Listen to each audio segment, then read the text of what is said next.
নীরব নিস্তব্ধ রজনী, রাতের নিশ্ছিদ্র আধার, বাতাসেও এক অদ্ভুত রহস্যের ছোঁয়া। এমনই এক পবিত্র রজনীতে শুয়ে আছেন জাতির পিতা হজরত ইব্রাহিম আলাইহিসসালাম। হঠাৎ ঘুমের মধ্যে তিনি একটি আশ্চর্য স্বপ্ন দেখলেন। এক ঐশ্বরিক কণ্ঠ যেন তাকে ডেকে বলছে, হে ইব্রাহিম, তুমি কোরবানি করো। হজরত ইব্রাহিম আলাইহিসসালাম এই স্বপ্ন দেখে জেগে উঠলেন। নবীর প্রতি স্বপ্নাদেশ ওহীর সমতুল্য, তাই তিনি ভোরবেলা ১০০ উট আল্লাহর রাস্তায় কুরবানি করে দিলেন। পরের দিন আবার তিনি শুয়ে রয়েছেন, ঘুমের ভেতরে আবার ভেসে আসলো অলৌকিক সেই কণ্ঠস্বর, কে যেন তাকে বলছেন, হে ইব্রাহিম, তুমি আল্লাহর রাস্তায় কুরবানি করো। তিনি এবারেও দ্বিধাহীন মনে আরও ১০০ উট আল্লাহর রাস্তায় কুরবানি করলেন।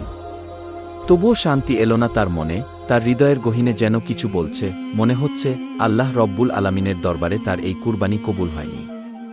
অতঃপর তৃতীয় দিন তিনি যখন আবার বিছানায় শায়িত, তখন আবার ভেসে আসলো সেই দৈববাণী, এক ঐশ্বরিক কণ্ঠ যেন তাকে ডেকে বলছে, হে ইব্রাহিম, তুমি আল্লাহর রাস্তায় তোমার সবচেয়ে প্রিয় বস্তুটি কুরবানি করো।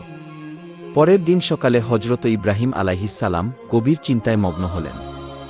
তিনি ভাবতে লাগলেন, আমি পরপর ২ দিন ২০০ উট আল্লাহর রাস্তায় কুরবানি করলাম, তবুও কেন মনে হচ্ছে এই কুরবানি যেন কবুল হয়নি। তবে কি আল্লাহ তাআলা আমার নিকট থেকে অন্য কিছু চাইছেন? তিনি আরও ভাবলেন, বারবার যে স্বপ্ন আসছে সেখানে তো স্পষ্ট করে বলা হয়েছে, হে ইব্রাহিম, তুমি তোমার সবচেয়ে প্রিয় বস্তুটিকে আমার রাহে কুরবানি করো। এবার তিনি বুঝতে পারলেন, এই দুনিয়ায় তার সবচেয়ে প্রিয় জিনিস তার পুত্র ইসমাইল, এবং আল্লাহ তার নিকট থেকে তার সবচেয়ে প্রিয় জিনিসটির ত্যাগ চাইছেন। এই কথা ভেবে তার বুক কেঁপে উঠল। যখন হজরত ইব্রাহিম আলাইহিসসালামের বয়স ছিল ৮৬ বছর, তখনই তার গৃহে জন্ম নিয়েছিলেন ইসমাইল আলাইহিসসালাম। বার্ধক্যের এই সন্ধিক্ষণে পাওয়া এই সন্তান ছিল তার প্রাণের প্রিয় ধন, তার জীবনের আশা ভরসা, এবং তার বংশধারা রক্ষার একমাত্র আশ্রয়। কিন্তু যখন আল্লাহ তাআলা এই প্রিয় সন্তানকেই কুরবানি করার নির্দেশ দিলেন, ইব্রাহিম আলাইহিসসালামের হৃদয়ে একটু দ্বিধার জন্ম নিল না। তিনি মনে মনে প্রতিজ্ঞা করলেন, যদি আল্লাহর ইচ্ছা হয় যে আমাকে আমার প্রিয় পুত্র ইসমাইলকে কুরবানি করতে হবে, তবে আমি বিন্দুমাত্র পিছু হাঁটব না। আল্লাহর মোহাব্বত এবং সন্তুষ্টির পথে দুনিয়ার কোনো কিছুকেই আমি বাধা হতে দেব না। এরপর আল্লাহর প্রিয় নবী হজরত ইব্রাহিম আলাইহিসসালাম আল্লাহর নির্দেশে তার একমাত্র পুত্র ইসমাইলকে কোরবানি দেওয়ার পবিত্র সংকল্প গ্রহণ করলেন। যেমন ভাবনা তেমন কাজ। ভোরবেলায় হজরত ইব্রাহিম আলাইহিসসালাম অত্যন্ত বারাক্রান্ত মন নিয়ে মক্কার পথে রওনা করলেন। সঙ্গে তিনি আস্তিনের মধ্যে একখানা ছুরি ও কিছু রশি নিলেন। অনেক পথ অতিক্রম করার পর মক্কায় পৌঁছে তিনি বিবি হাজেরার গৃহে গিয়ে বসলেন। সেখানে কিছু সময় বিশ্রাম নিয়ে অতঃপর তিনি তার আদরের সন্তান নিষ্পাপ বালক হজরত ইসমাইল আলাইহিসসালামকে ডেকে বললেন, হে আমার পুত্র, তুমি গোসল করে সুন্দর কাপড় পরে তৈরি হয়ে নাও। আজ আমি তোমাকে নিয়ে এক বিশেষ দাওয়াতে যাব। হজরত ইসমাইল আলাইহিসসালাম ছোট থেকেই পিতার সান্নিধ্য থেকে অনেক দূরে বড় হয়েছেন। তিনি কখনো বুঝে উঠতে পারেননি পিতার কোমল ভালোবাসা এবং পিতার স্নেহের ছায়া। আজ হঠাৎ বাবার ডাকে এমন এক দাওয়াতের আমন্ত্রণে তার হৃদয় আনন্দে ভরে উঠল। তড়িঘড়ি করে তিনি ছুটে গেলেন তার মায়ের কাছে। উচ্ছ্বাস ভরা কণ্ঠে বললেন, আম্মা জান, আপনি জানেন, আব্বাজান আমাকে বলেছেন তিনি আমাকে সঙ্গে নিয়ে এক জায়গায় দাওয়াতে যাবেন। আম্মা জান, আপনি দয়া করে আমাকে গোসল করিয়ে দিন আর আমার সবচেয়ে সুন্দর জামাটা পরিয়ে দিন। আজ আমি পিতার সঙ্গে দাওয়াতে যাব, আম্মা জান, আমার আর তর সইছে না। বিবি হাজেরা কিছুক্ষণ স্তব্ধ হয়ে রইলেন। সন্তানের উচ্ছ্বাস দেখে তার মনেও আনন্দের ঢেউ খেলে গেল, কিন্তু অন্তরে কোথায় যেন এক অজানা শঙ্কা ভর করল। তিনি মৃদু কণ্ঠে জিজ্ঞেস করলেন, সত্যিই কি বাবা তোমাকে দাওয়াতে নিয়ে যাবেন? হজরত ইসমাইল আলাইহিসসালাম বললেন, আপনি পিতাকে জিজ্ঞাসা করে দেখুন।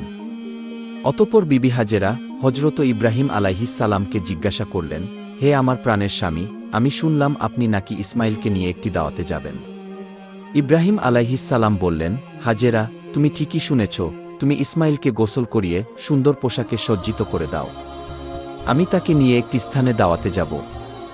প্রিয় বন্ধুরা, আপনাদের অনেকের মনে হতে পারে হজরত ইব্রাহিম আলাইহিসসালাম আল্লাহর নবী হয়েও বিবি হাজেরা এবং ইসমাইল আলাইহিসসালামের সাথে একটি মিথ্যা কথা বলেছেন। কিন্তু মূলত জাতির পিতা ইব্রাহিম আলাইহিসসালাম তাদের সাথে মিথ্যা কথা বলেননি।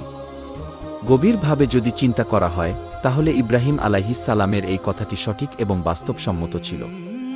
কেননা তিনি হজরত ইসমাইল আলাইহিসসালামকে নিয়ে আল্লাহর একটি দাওয়াতে যাচ্ছিলেন। এরপর বিবি হাজেরা পুত্র ইসমাইলকে উত্তম রূপে গোসল করিয়ে এবং সুগন্ধি লাগিয়ে সুন্দর পোশাকে সুসজ্জিত করে দিলেন। অতঃপর ইসমাইলকে স্বামীর হাতে তুলে দেওয়ার পূর্বে বিবি হাজেরা বললেন, হে আমার প্রাণের স্বামী, ইসমাইলকে আমি ছোট থেকে আজ পর্যন্ত লালন পালন করেছি, কিন্তু এই সময়ের মধ্যে এক মুহূর্তের জন্যও তাকে আমার দৃষ্টির আড়াল হতে দিইনি।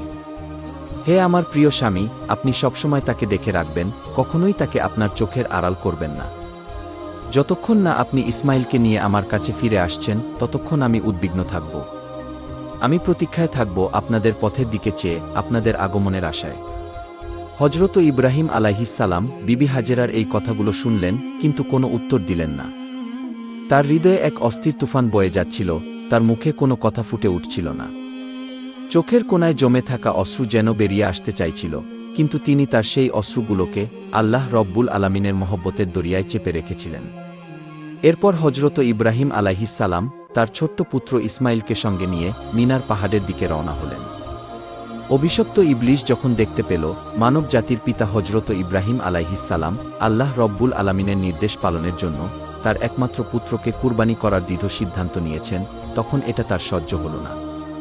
সে বলতে লাগল, হায় আফসোস, আমি ইবলিস, আমি মানুষের শত্রু, আল্লাহর অবাধ্যতার কারণে জান্নাত থেকে বিতাড়িত হয়েছি এবং আজীবনের জন্য জাহান্নামী হয়ে গেছি। অথচ এই মানব জাতির একজন সন্তান ইব্রাহিম আল্লাহর প্রিয় বান্দা হয়ে উঠবে, এটা আমি কিভাবে সহ্য করব? এটা কখনোই হতে দেওয়া যাবে না। ইব্রাহিমকে যেভাবেই হোক তার সিদ্ধান্ত থেকে ফেরাতে হবে।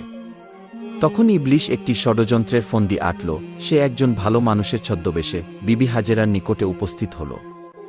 অতঃপর শয়তান বলল, হাজেরা, তুমি কি জানো তোমার স্বামী ইব্রাহিম